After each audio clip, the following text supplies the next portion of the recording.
C'est l'une des grandes figures du monde céréalier international du XXe siècle et je ne doute pas que vous en ayez au moins une fois goûté l'un de ses croquants portant sa marque et il est normand.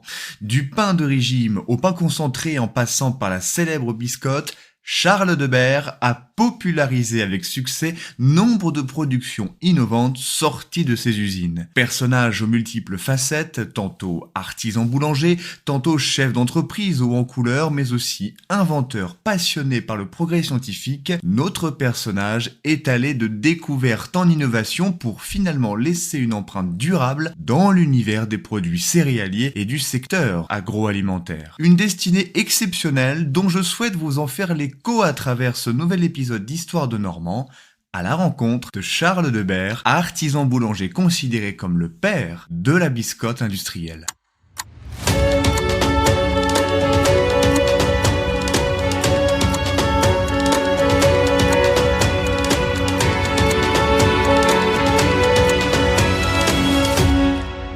Charles de Berre est né le 16 mai 1872, 7 heures du soir à Vernon, commune de la vallée de la Seine située à 11 km de Bonnières-sur-Seine, 13 km de Pacy-sur-Eure, mais aussi 22 km des Andelys et de Mantes-la-Jolie. Il est fils d'un boulanger, un certain Désiré Arsène Eudebert, qui lors de la naissance de notre personnage, tient boutique à Nanterre, dans la rue du Chemin de Fer. Nous savons peu de choses de l'enfance de notre Normand, si ce n'est que durant sa 20e année, nous sommes alors en 1892, ce dernier s'est marié avec une certaine Louise Angélique Meleux, la fille d'un marchand de nouveautés, pour être plus clair, de toutes sortes d'inventions, de gadgets ou accessoires tendance. En 1895, il rejoint la boulangerie paternelle pour y faire ses premières armes, approfondir sa connaissance de la pâte et du pain.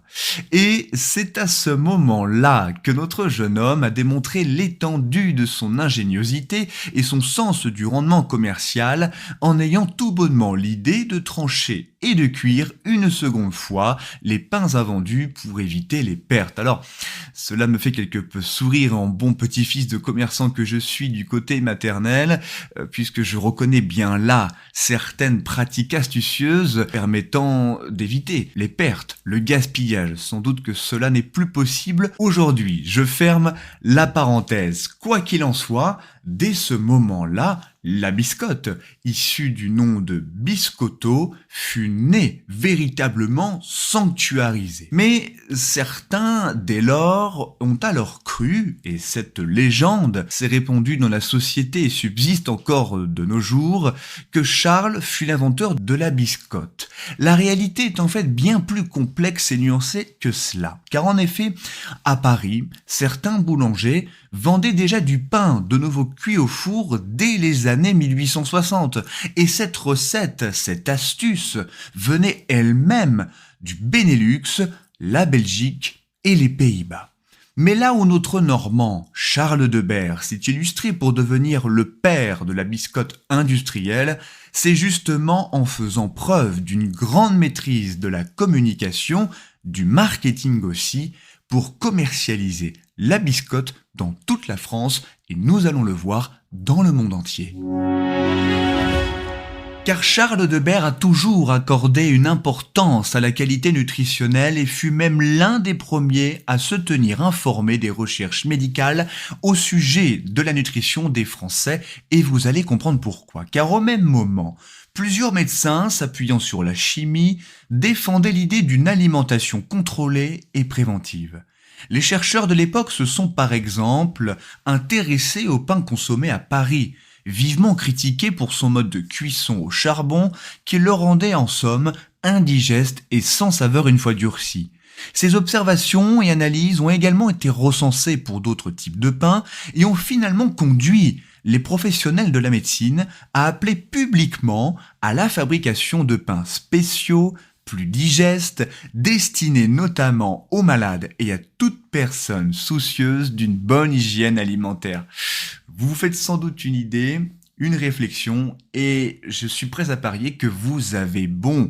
Oui, chers auditeurs, ce fut une aubaine pour Charles Eudebert qui perçut immédiatement l'intérêt d'un marché nouveau à conquérir, celui des pains de régime, mais aussi l'opportunité de construire, de créer sa propre usine de production. Sa destinée allait alors s'accomplir.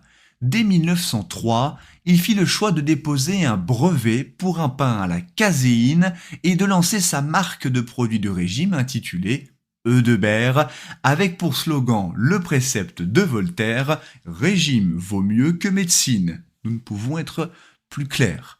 Les premiers pains de régime furent donc fabriqués à Nanterre, nommés pains essentiels, retenez bien cet intitulé, se présentant sous la forme de baguettes décrites, je cite, d'un beau jaune doré, friable, fondant pour ainsi dire dans la bouche et d'un goût excellent. Tels sont les termes du docteur Vincent, un contemporain de l'époque de Charles Eudebert, relatés dans les travaux publiés en 1991 de Jeannine Cornaille, membre de la Société d'Histoire de Nanterre. Avec surprise, le pain essentiel s'est très bien vendu et dès lors, Eudebert prit l'initiative de cultiver ses points forts en étendant sa production dans la fabrication de potages, de bouillies, sans oublier bien entendu les biscottes. Il créa une société anonyme dont les principaux actionnaires furent des médecins avec qui, vous l'avez compris, il était particulièrement proche, ce qui lui permit de réunir les capitaux nécessaires à la construction d'une vaste usine de panification en 1906, soit 3 années après avoir amorcé sa production industrielle. Voyez l'éclosion, voyez les perspectives et surtout le développement. Mais cette installation n'a pas fait que des heureux et a même provoqué quelques mécontentements de la part des riverains, désolés de voir leur coin de campagne dégradé par de nombreuses fumées noires, car l'usine a en effet été construite près de séchoirs, en plein air, là où les blanchisseuses avaient pour habitude d'étendre leur linge, et il arrivait que des flamèches sortant des cheminées de la nouvelle usine érigée salissent le linge ou enflamment même les tas de paillis des jardins des horticulteurs environnants. Aïe! Situation délicate, mais il est également amusant de découvrir qu'à 2 siècles d'intervalle, les problématiques entre développement industriel et cadre de vie sont les mêmes. Je ferme la parenthèse. Mais la grogne fut telle qu'une pétition fut diffusée pour demander la pose d'une protection métallique sur les cheminées de l'usine. Mais quoi qu'il en soit, ces protestations n'auront pas empêché l'industrie de se développer, de diversifier ses activités par la construction de 3 bâtiments pour la meunerie, les fours spécialisés dans la fabrication du pain, d'un laboratoire pour contrôler les matières premières et des bureaux jouxtant l'habitation de la famille Eudebert. Vous voyez quand même que on s'est accommodé, on a trouvé un terrain d'entente. En parallèle de cette croissance, Charles Eudebert a mis au point un pain concentré qui se conserve pendant plusieurs années et qui, une fois trempé dans l'eau, peut être consommé sans problématique. Et c'est justement cet aliment qui fut choisi en 1910 par le ministère de la Guerre pour remplacer le biscuit de troupe, jugé trop fade, indigeste par les soldats et l'état-major. 4 ans plus tard, en 1914 donc, ce pain va se montrer particulièrement utile pour la résilience alimentaire des soldats sur le front puisque la Première Guerre mondiale a éclaté.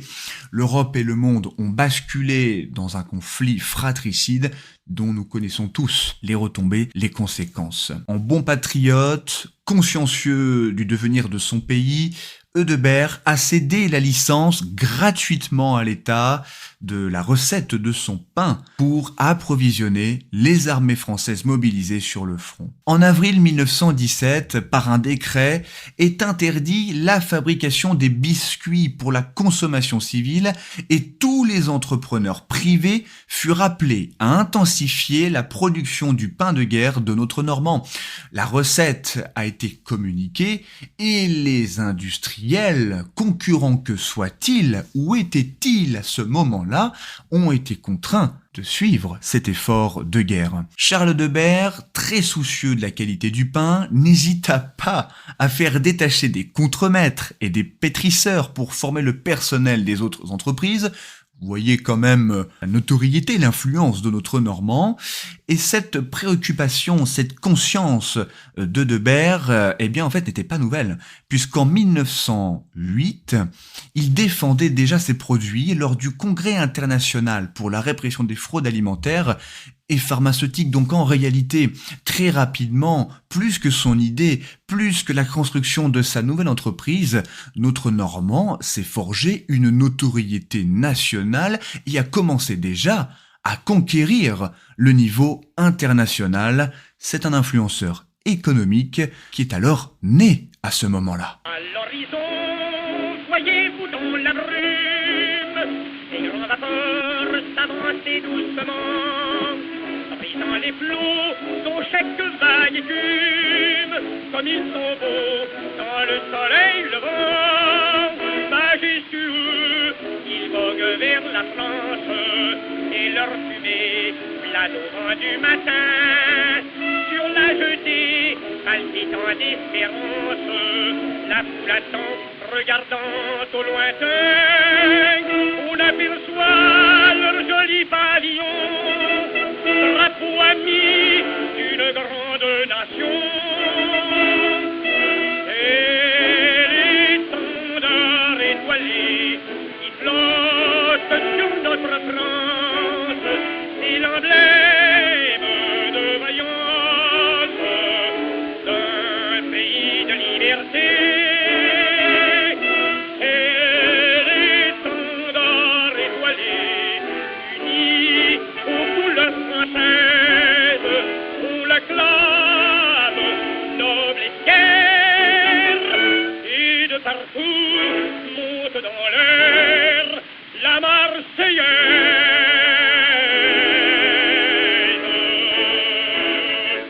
L'étendard étoilé, un chant d'Adolphe Bérard entendu au début du XXe siècle pour célébrer la France.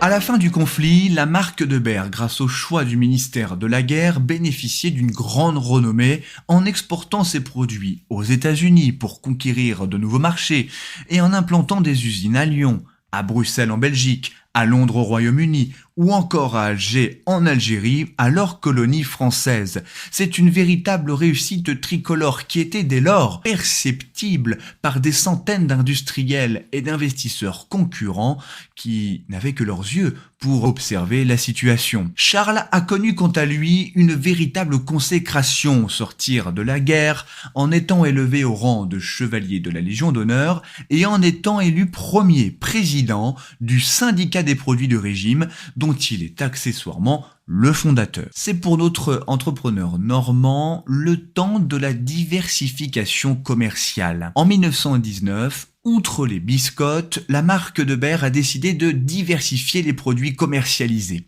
avec notamment du lait en poudre, des aliments pour enfants, des bouillons, des céréales, des cafés, bref. Charles a multiplié les productions dans la planification.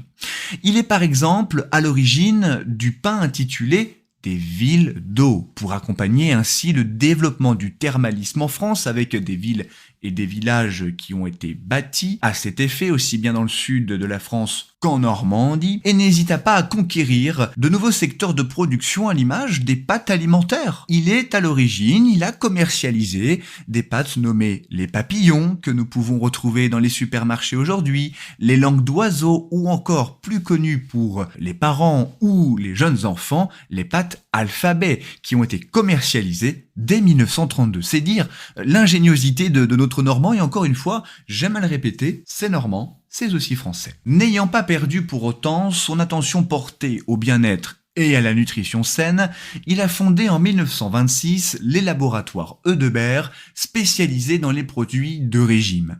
La marque de Berre a ainsi continué d'être pionnière dans la fabrication d'aliments sains qui pouvaient être consommés par des malades, et c'est à ce moment-là que cette marque a mis au point un aliment opaque au goût cacao, commercialisé sous le nom de Radiopac, destiné à faciliter les examens du tube digestif. Vous voyez, nous sommes toujours dans le domaine de l'alimentation, mais au service de la science, de la santé, et c'est aujourd'hui cet aliment qui a permis d'effectuer des progrès pour les analyses à l'intérieur du corps, en l'occurrence ici du tube digestif. Et je dois vous le dire, chers auditeurs, que ce produit a rapidement trouvé sa clientèle grâce à une astuce, une nouvelle idée de notre Normand, c'est d'insister sur la communication. Il s'est entouré d'une équipe totalement dédiée à cette mission, faire connaître sa marque, faire connaître ses produits, mais aussi son laboratoire.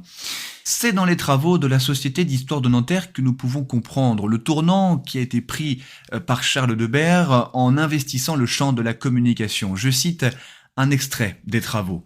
La société Aliments Essentiels dispose d'un service entièrement consacré à la publicité destinée aux médecins.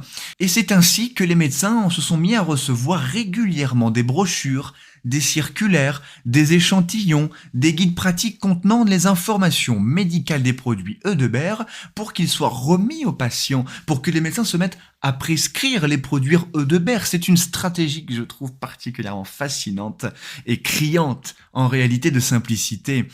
Charles Debert nous démontre là, une fois de plus, son sens aigu du marketing. Et le temps passant, croissance se faisant, l'entreprise Eudebert s'est imposée comme étant majeure dans le paysage industriel français et européen, entretenant une relation contractuelle proche avec ses salariés à l'heure des années 1930. Alors il faut avoir en tête qu'en 1935, l'usine Eudebert à Nanterre avait fière allure et faisait rougir de jalousie bon nombre d'industriels français. Pourquoi ? Parce que elle a été entièrement rénovée, mécanisée, dotée de fours électriques performants, bref, à la pointe de la modernité. Il y avait dans cette usine pas moins de 1200 salariés, dont, tenez-vous bien, 800 femmes. Et notre Normand, qui était alors administrateur de la mutualité maternelle, civile et militaire depuis 1927, avait déjà en tête la question sociale, la conscience de faire évoluer bon nombre de sujets sociétaux, notamment celui de la maternité et de la condition des travailleurs au sein des usines. C'est pourquoi Charles Debert s'est affirmé comme un entrepreneur social. C'est une image qui restera d'ailleurs de lui après sa mort et qui réside encore aujourd'hui. Bon nombre de personnalités sont venues visiter son établissement qui était considéré à l'époque comme avant-gardiste. Les personnes sont venues, les investisseurs sont venus, les politiques aussi, pour s'inspirer de ce qui se passait au sein de l'usine Eudebert. Mais alors, que s'est-il véritablement passé ? Qu'a fait notre Normand, tout simplement ? Il a décidé, d'une part, de faire construire une pouponnière, une école maternelle pour accueillir les bébés ou les jeunes enfants des mamans au travail. Ça, d'une part. Deuxièmement, dans la journée, les mamans étaient alors autorisées à allaiter leurs bébés. Rendez-vous compte quand même des avancées majeures, perceptibles, observées dans cette simple usine à Nanterre. Elles étaient vêtues de la blouse, du tablier, du serre-tête qui étaient fournis par l'usine. Elles étaient encadrées par des contremaîtres, mais les ouvrières, en réalité, avaient des tâches importantes dans la vie économique de l'usine, puisqu'elles pesaient la farine, triaient les biscottes, les conditionnaient debout pendant 9 heures par jour. Mais 1936 est arrivé. 1936, élection législative, victoire de l'Union de la gauche, du Front populaire.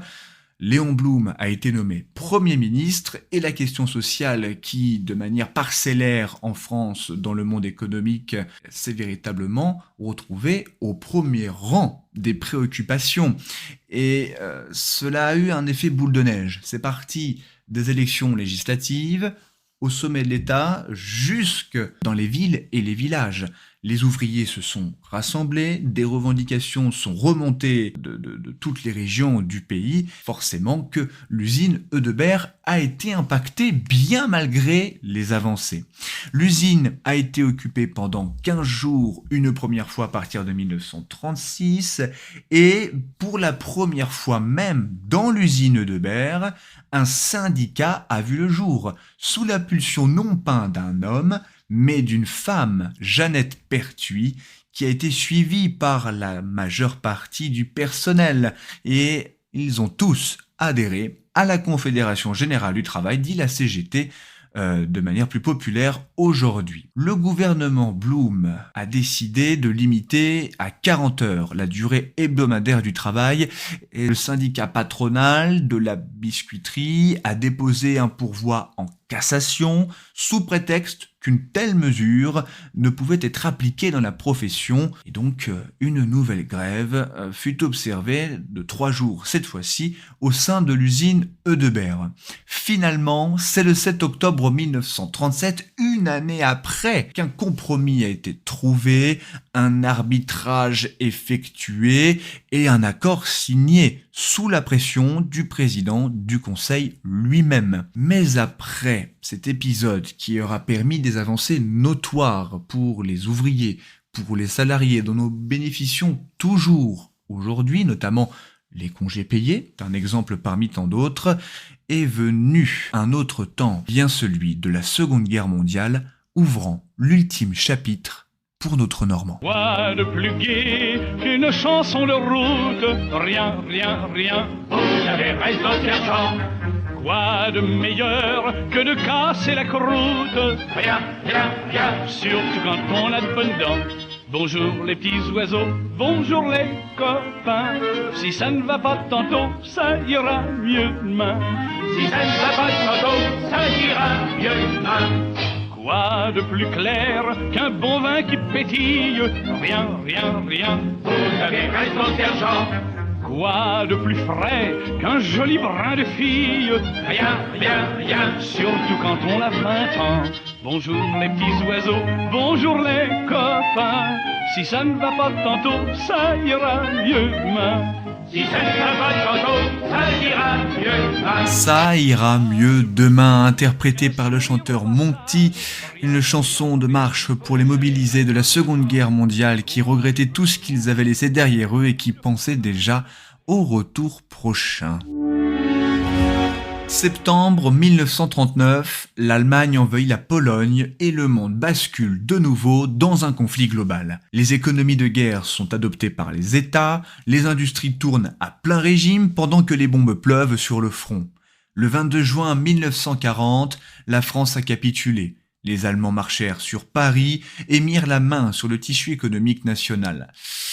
Il a fallu composer avec cette désagréable situation, faire preuve de vigilance pour ne pas attirer l'attention et manquer de se faire sanctionner si ce n'est plus, et quand nous sommes à la tête d'une grande industrie, comme ce fut le cas pour Charles Eudebert, préserver du mieux que l'on peut ses recettes et son outil industriel.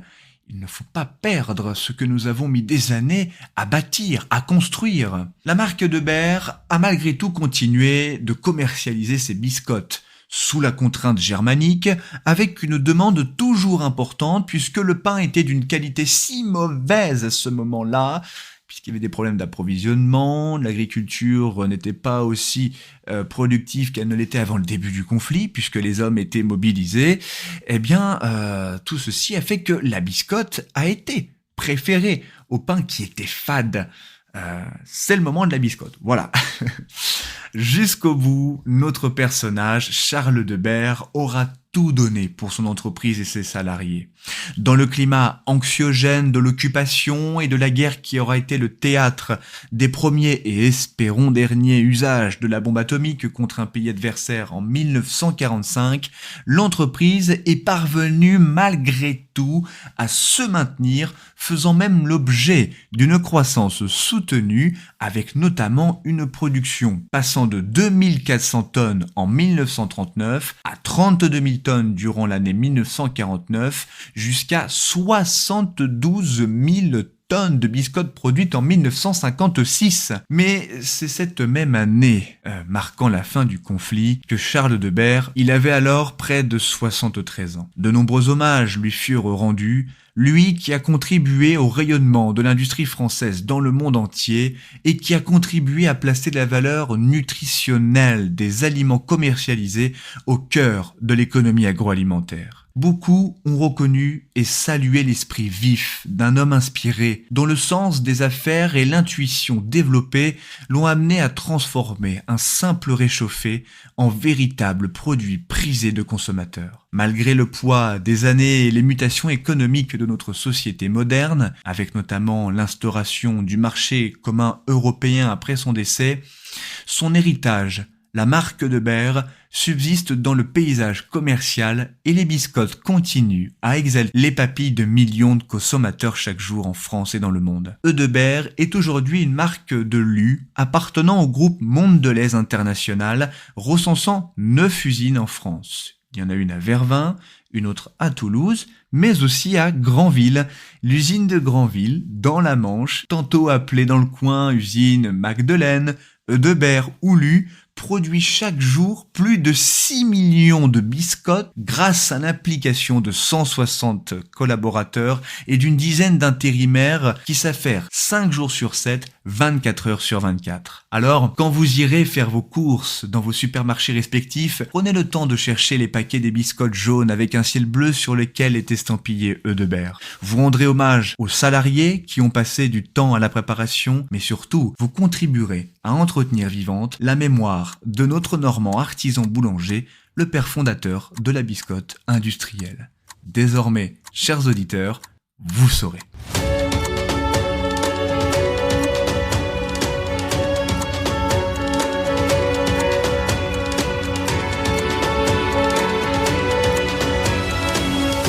Voilà, c'est la fin de cet épisode consacré à Charles de Berre. J'ai éprouvé beaucoup de plaisir, je dois le dire, à préparer cet épisode puisque lorsque j'étais petit, ma grand-mère mangeait des biscottes au petit déjeuner de Berre et donc cela me renvoie à mon enfance et je suis persuadé de ne pas être le seul.